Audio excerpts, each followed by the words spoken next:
Banyak tuh nanyakan, Kang, saya udah berjuang nih, gila-gilaan prospek, tapi hasil sedikit. Ini kendala umum. Orang nges prospek, orang nges tindakan, gitu. Habis-habisan ya. Tapi kenapa hasil sedikit? Kira-kira apa masalahnya? Ya, upgrade ilmu. Upgrade ilmu. Kenapa harus upgrade ilmu? Ya, karena untuk mengajarkan mitra-mitra. Nah, jadi permasalahannya kenapa kita udah bergerak hasil sedikit, pola pikir kita yang udah melenceng, keyakinan kita yang udah melenceng. Paham nggak maksudnya? Sekarang gini, sejago-jagonya kita, sehebat-hebatnya kita, ada kalanya kita down, ada kalanya kita jenuh, ada kalanya kita malas. Hal-hal negatif weh, pasti ngerasain. Apalagi ketika misalkan kita udah bergerak hasil sedikit. Yang jadi masalah adalah diri kita. Di saat itu terjadi bukan lagi tindakan kita, tapi yang bermasalah adalah diri kita. Contoh sederhana gini, ada dua pengusaha kayu, dikasih alatan yang sama. Hingga akhirnya 1 bulan hasilnya sama. Tapi bulan kedua, bulan ketiga malah hasilnya mulai berbeda. Bahkan di bulan keempat, si A yang hasilnya sedikit, dia bekerja jauh lebih keras dari pagi sampai malam buat motong kayu. Si B yang hasilnya jauh lebih banyak, malah bekerjanya nggak terlalu total. Normal, misalkan 8 jam. Yang tadi 16 jam. Tapi hasilnya yang gede 8 jam. Yang jadi permasalahan apa? Tumpul. Alatnya tumpul. Kampaknya tumpul. Kenapa kampaknya tumpul? Jadi asah. Si B sering diasah. Makanya ketika dipakai, tajam terus. Besok kedua dipakai, asah lagi. Perbedaannya di sini.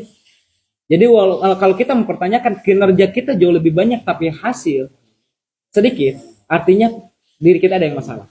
Diri kita udah mintul. Senjatanya nggak diasah. Apa senjata di bisnis ini? Ya diri kita. Cek, pasti pola pikir kita ada yang berubah. Cek keyakinan kita pasti ada yang berubah. Gara-gara situasi dan kondisi. Ada masalah A, akhirnya mempengaruhi pikiran B. Kita ada masalah B, mempengaruhi keyakinan kita. Akhirnya kita buat ngeyakinin mitra juga gak total. Apalagi misalkan si mitra permasalahan dapur nih, kita nggak bisa ngeyakinin total buat dia jalan. Kenapa kitanya aja nggak yakin? Paham nggak maksudnya? Jadi asal lagi pola pikir kita, asal lagi keyakinan kita. Berarti harus ada wawasan lagi yang baru. Kan gini bahasanya, kalau kita mau mengenal dunia, maka membacalah, mendengarlah. Kalau kita mau mengenal dunia. Kalau kita mau dikenal dunia, maka menulislah, berbicaralah. Kita nggak akan bisa dikenal dunia ya, kalau misalkan kita nggak mengenal dunia. Berarti kuncinya dibaca dan didengar. Paham nggak? Perluas lagi wawasan kita. Asah lagi mental kita. Asah lagi keyakinan kita. Asah lagi pola pikir kita. Supaya apa? Ketika bertindak, hasilnya tajam. Hasilnya jelas. Gitu. Coba bayangin. Sob mintul nih. Kalau misalkan mintul, kita pengen hasil 1 potongan daging, kira-kira perlu tenaga nggak? Perlu percobaan banyak nggak? So, kalau misalkan tajam, perlu tenaga besar nggak? Perlu percobaan banyak nggak? Enggak. Nah itu. Ilmu, belajar, BBM. B, belajar. Nah, yang kedua, bertindak. Bergerak. Ada nggak yang nanya, Kang, saya udah belajar. Saya sering konsultasi. Saya sering training. Dan saya juga terus bergerak. Tapi hasilnya masih kurang. Jawabannya apa? Tadi udah belajar, udah training, udah sering konsultasi, bergerak juga, tapi hasilnya kurang. Permasalahannya di mana? Apakah cukup? Belum waktunya. Puas tuh dijawab ketika dijawab belum waktunya. Asal yakin. Tindakannya kurang konsisten. Jam terbang. Orang konon di bisnisnya cepat. Jam terbang orang sebelumnya. Kunon orang kuat di tahan banting, dihina, dicaci, dimaki. Jam terbang. Paham nggak? Koki bintang 5 itu bisa dibandingkan dengan pemula. Walaupun misalkan yang tahu teorina sama, alat yang dipakai sama, ketika praktek pasti lebih cepat yang koki bintang 5. Pasti lebih enak koki bintang 5. Pasti lebih rapi koki bintang 5. Kenapa? Jam terbangnya kurang. Mas baru juga mulai. Jadi nggak bisa kita bandingin dengan jam terbang yang lebih gede. Tapi bisa nggak kita seperti dia? Bisa. Asal jam terbangnya sama. Berarti tingkatin jam terbang kita. Kalau kita pengen salib dia, kalau dia kerja 8 jam, berarti kita kerjanya harus 16 jam. biar jam terbangnya lebih tinggi. Kalau dia presentasi sehari 10, berarti kita harus 20. Biar kita bisa nyusul dia. Nggak masalah dia udah ada di kilometer 1000. Yang jadi masalah tuh ketika kecepatan kita jauh lebih lambat daripada dia. Kita nggak akan nyalip. Jangankan buat nyalip, ya, malah makin lama makin jauh perbandingannya. Kenapa? Karena kecepatan kita lebih rendah ketimbang dia yang udah kilometernya tinggi. Tapi kalau misalkan dia kilometernya 1000, kecepatan misalkan 60 atau 80, terus kita kecepatan 100, 120, pasti kesalip nggak? Ada masanya. Artinya apa? Jam terbang kita tingkatin. Apalagi gini, kebanyakan kesalahan kita ada bahasa slow down. Tahu nggak slow down? Santai. Tenang santai, yang penting nyampe. Selamat. Pelan tapi pasti. Kabayang tuh pesawat ya, arek terbangnya, kerlening ke di bawah, arek terbang.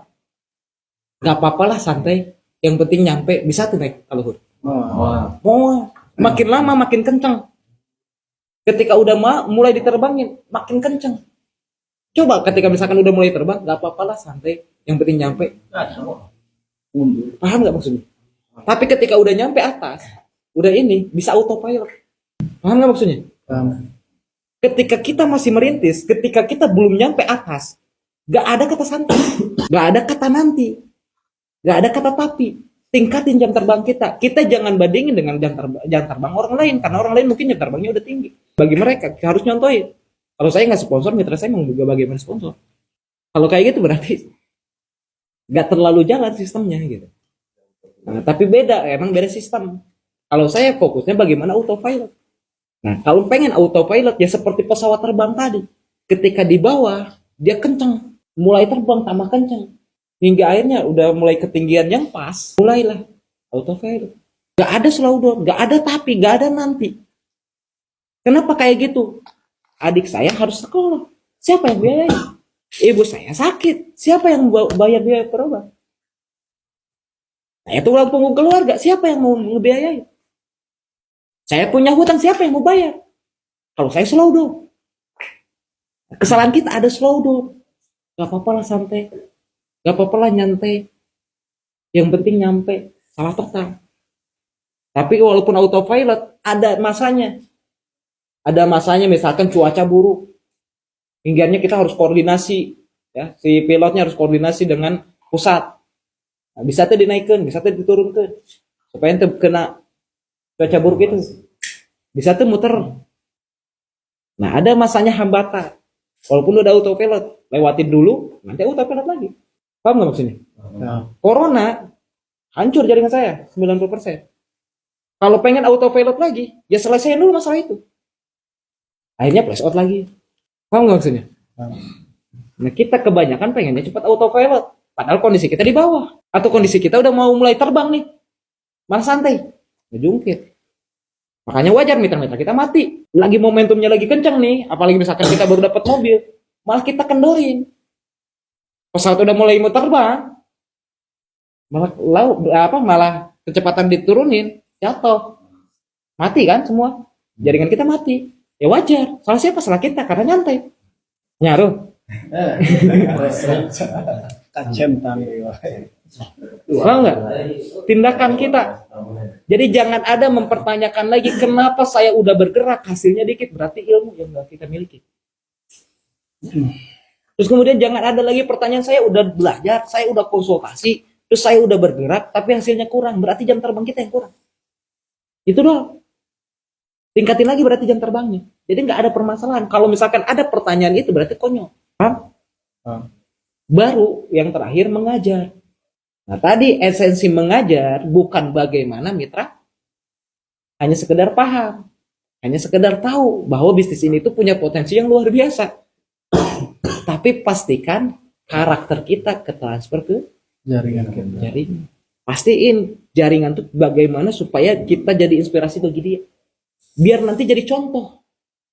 Karena yang namanya ngerintis itu capek bro.